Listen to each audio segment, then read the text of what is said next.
But then he saw that scary word. He saw that word scale, sweetheart. He saw the infinite possibilities of being a beauty brand, of being Maybelline or Revlon or Estee Lauder. Estee Lauder. He saw the gleam of being in those realms. And instead of doubling down on his people, he sold to Unilever for $400 million and decided to give $20 to black folks as a thank you. And it's not the selling that I think that upsets folks, black folks specifically. It's the what about us? I thought we were creating a space for us, by us, for the benefit of us. I turn around, and now we got white girls using coconut oil.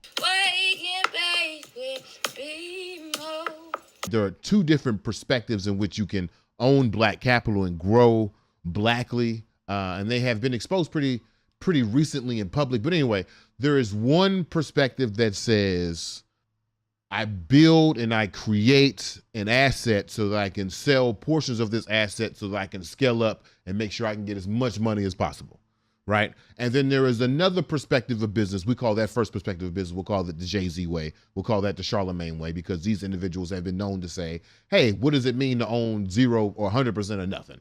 Then there is the other way. There's the Dame Dash way. There's the Tyler Perry way, which I have 100% ownership. Everything that I have and everything that I'm trying to do for blackness, through blackness, from blackness is being monetized from black people 100%. I got all black labor in this situation. We're creating the systems, the relevant black systems that'll take us to a liberated point.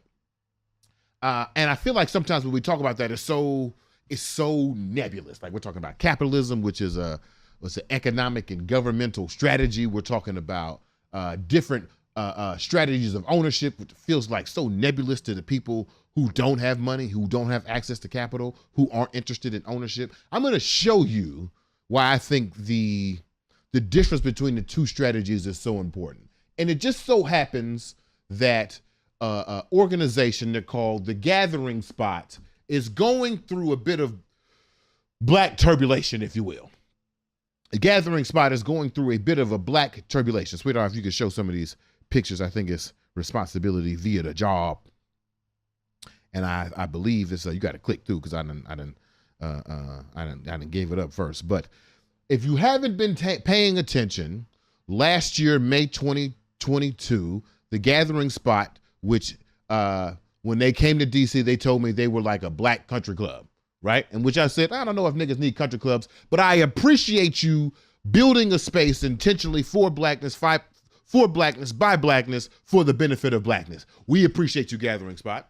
Okay, that's TK and Ryan. These are the founders of The Gathering Spot. I shook their hand in Park, on 14th. Shook their hand in the club. You know what that means, sweetheart. That means there's a mutual respect. You shake a nigga hand in the club, that means you got respect for life, right? That's how I go.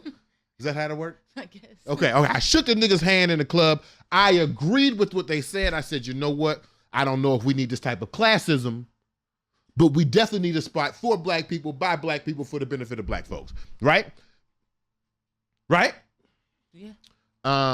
In May 2022, The Gathering Spot was acquired for $50 million, which I feel like is a lot of money, right? That's a lot of money. $50 million by Greenwood Bank. Now, if you've been paying attention, Greenwood Bank is a black founded bank, right? This is the bank that Killer Mike was being an ambassador for, I think it was during the pandemic, all under this mindset, in order to free black folks, we need to have central places for black money, right? That's what they said. So Greenwood Bank, The Gathering Spot, two black institutions.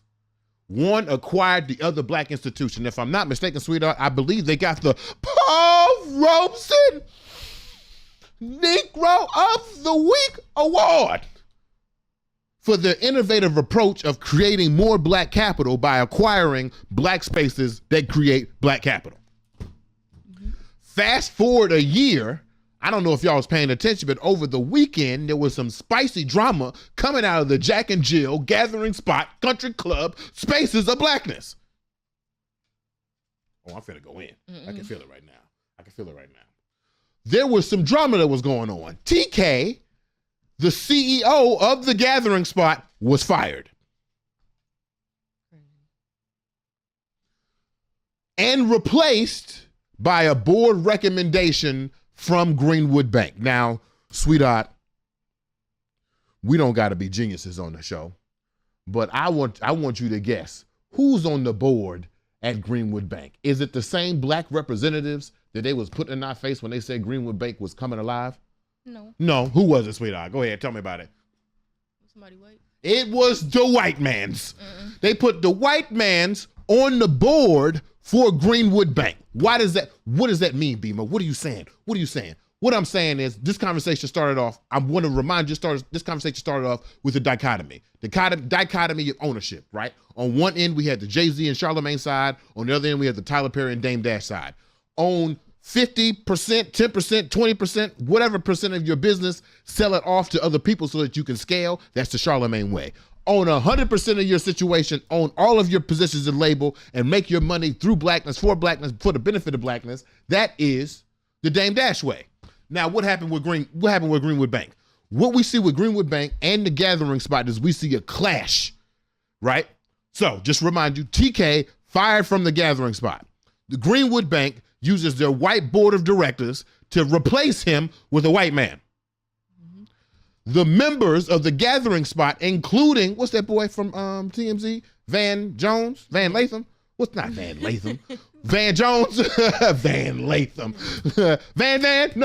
Van Jones said the reason why we go to the Gathering Spot is so that we can be in a space for black, by black, for the benefit of Blackness. The moment you replace the chief financial officer or the chief executive officer or any C-suite nigga with a non-nigga, you are now going against the mission and purpose of why people join the Gathering Spot. Exactly. How did this happen? I believe, I could be totally wrong, but I believe Ryan and TK were on the Dame Dash train. I got 100% of this thing. I built it for us. I built it by us. Now I want to sell it back to us so I can go on to the next thing.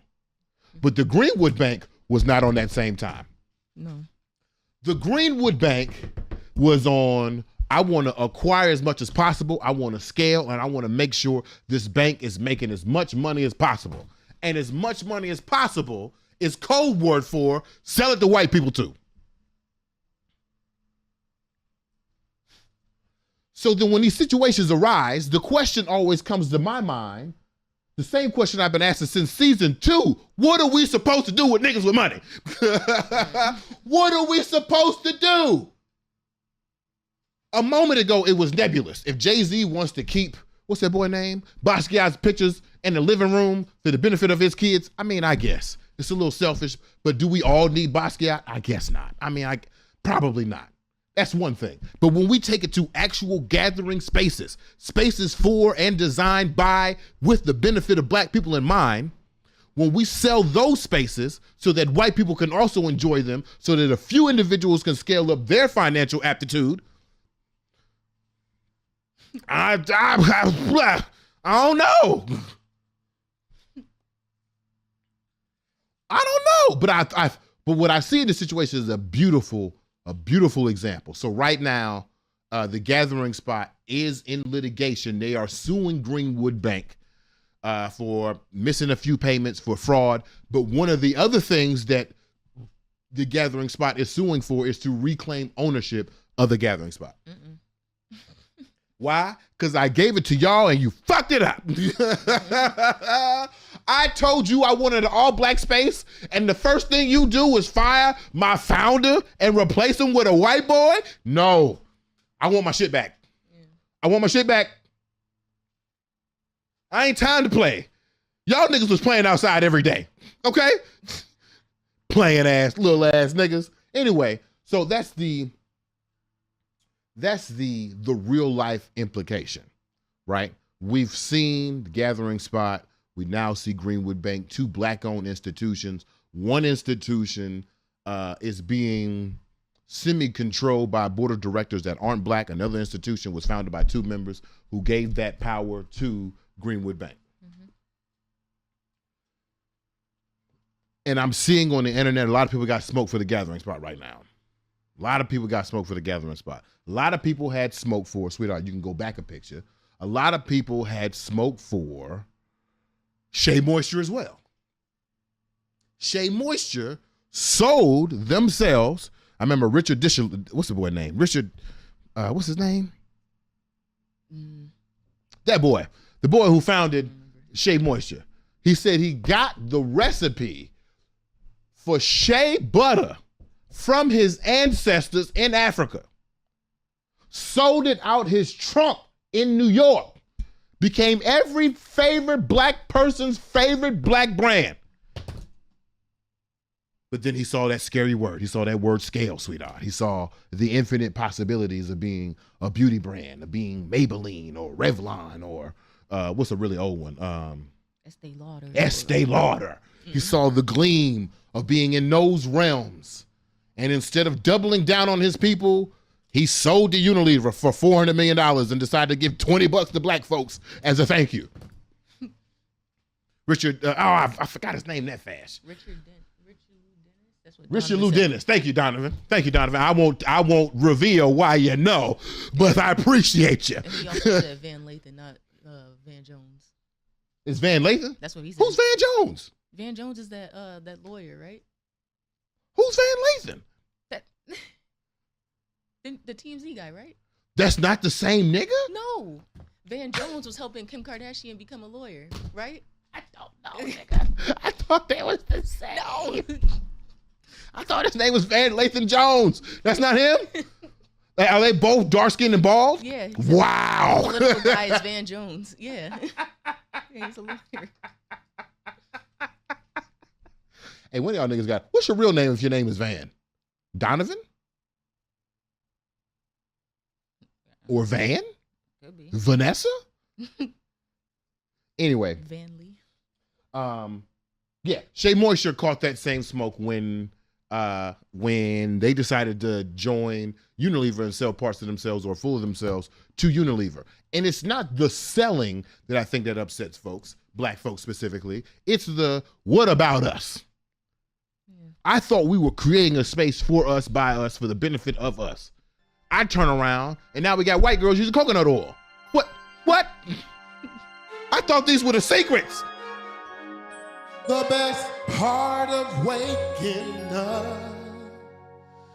is being more and